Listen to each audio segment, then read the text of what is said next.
we are installing 2 very ambitious public fruit projects. We're excited.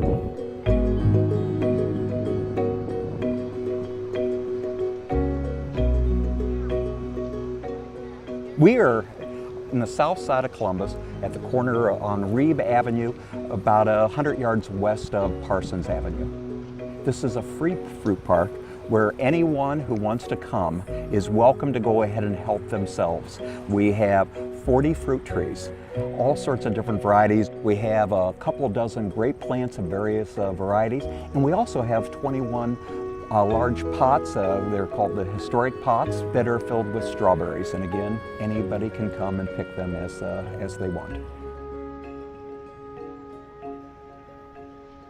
So outreach for the Wexner Center is really essential to our mission.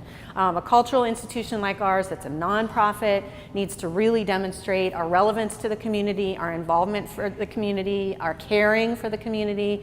While we have a super interesting and exciting venue here on campus and we want people to come here, we also need to demonstrate the hospitality of going to the community and reaching out and doing things in their neighborhood as well. You know, it's funny because some people have a hard time understanding how what we do is art. Even though we're artists, it might look like something else to them.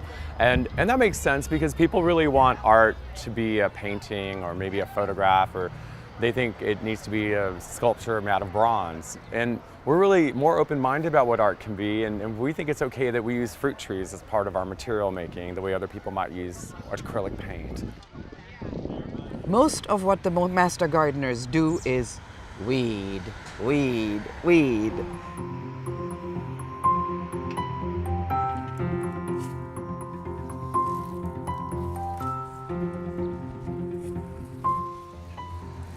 So the various berries that grow in these 1, 2, 3, 4 plots are raspberries, blackberries, gooseberry, then red and black currants, and strawberries, gotta have strawberries, blueberries, aronias, which is a chokeberry, and the elderberry. Fallen Fruit began in 2004 as a response to a call for project concepts or ideas for a magazine. The basic question was posed, is it possible to use the agency of activism without opposition? So is it possible in the 21st century to just make something that's completely for things and universal? Can we do things that are utopian? And what we did was we walked around the neighborhood. We knew there were some fruit trees that were like on corners, but we discovered that there were over 100 fruit trees in public space within 5 city blocks, and they weren't being used, they weren't being eaten or picked. People would drive to a fancy grocery store a mile or 2 away to get fruit that came from 1,500 miles away. And we got the name Fallen Fruit from the Bible, from Leviticus. And it's the citation that basically says, do not reap the edges of your field or vineyard to leave the fallen fruit for the stranger or the passerby. And so the origin of the project is very idealistic and hopeful and very much thinking about humanity, but in ways that are still about neighborhoods, and they're also about being practical and really thinking about the 21st century. One of the things that we've learned by doing this work for many years is that fruit really just wants to be picked.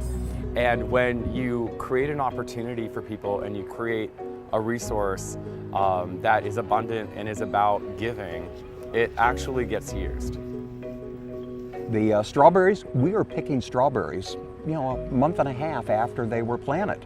Now the grapes, we have some grapes that are producing already, but it'll be another year probably before we get a lot of production. Fruit trees though, that's a little longer term thing. Typically for dwarf, it's going to be 3 to 5 years, although we had some apples. We have a beautiful Asian pear 15 months after it was planted. We should be getting pretty good fruit production here by 2019, 2020. What we're interested in is changing the dynamics of social space in a neighborhood, the way a park works. And so why can't a park in the 21st century just happen to be a place where you go get some strawberries?